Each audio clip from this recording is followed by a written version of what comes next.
Yo,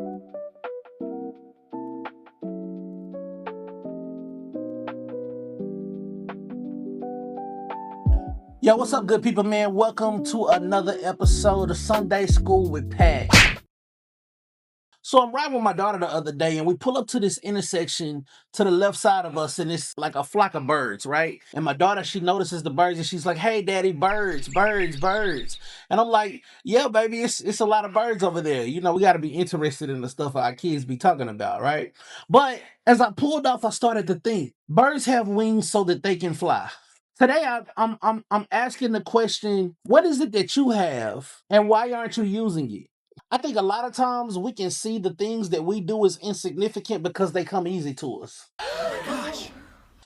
And as I was kind of thinking about that, God reminded me of the story of Moses. And today I wanna hop in just a little bit on that story, man, just to maybe even give you some assurance and some things that you've been thinking about. So let's look today, man, at Exodus 4. Now let me give you just a quick backdrop, right? So Moses is a child that was adopted basically by an Egyptian royal family. And so what ends up happening is one day, and I'm flying through this story very fast, Moses sees an Egyptian mistreating a Hebrew, and Moses ends up killing this Egyptian, right? Well, because of the shame of that, Moses feels as though, if anybody catches me or finds me or anything like that, I'm doomed, right? And so Moses runs off. Fast forwarding a little bit, Moses is off in this wilderness that he ran off to, minding his own business, man. Moses got a family. He doing, everything that he's supposed to do, and God pays Moses a visit. It's kind of crazy because that tends to happen to us while we're out doing whatever it is that we think that we're supposed to be doing.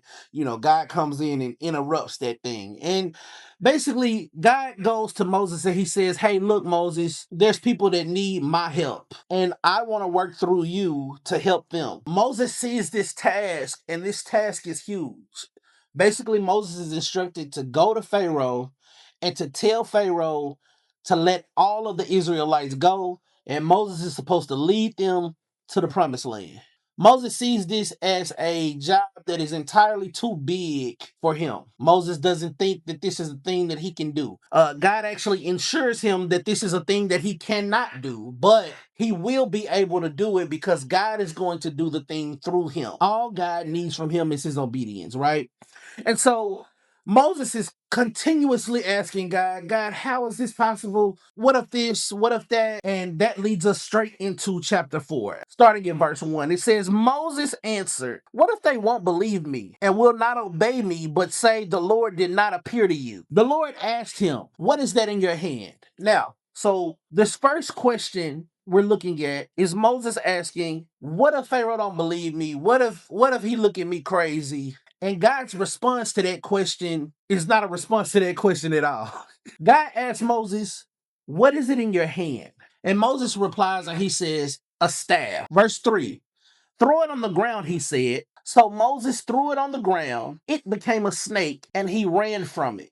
This is really, really interesting because I personally believe that when Moses responded to God's question with a staff, he responded in a way where he was just saying, like, "Hey, man, this whole thing, what's in my hand is a staff. What does that have to do with me going and telling Pharaoh to let, all the people go? That don't even make sense to me." I think what scripture is trying to tell us in this particular moment is that the thing that you overlook is the thing that will carry you into your destiny. Oftentimes, the thing that we overlook, its ability at maximum capacity will scare us. It says, "Then the Lord told Moses, stretch out your hand and grab it by the tail." Grab the thing that you're scared of. Now, I can really go a lot of different ways because anybody that has ever dealt with snakes, you understand that you don't grab a snake by its tail. This is God showing Moses, even doing the things that you don't always think are right, or even doing the things that you don't necessarily think is the right way to do it, that it's the right way if God told you to do it, right? So he stretches out his hand and caught it, and it became a staff in his hand.